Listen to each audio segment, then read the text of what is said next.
What's the meaning of ACY? ACY. ACY.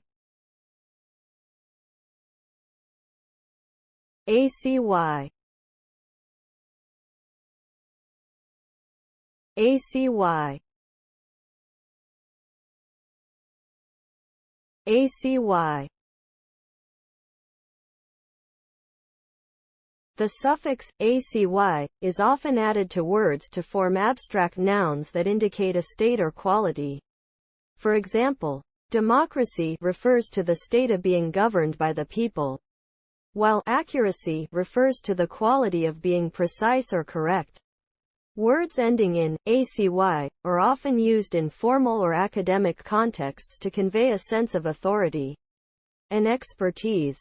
Understanding the meaning and usage of this suffix can help improve one's vocabulary and communication skills, particularly in fields such as law, politics, and academia.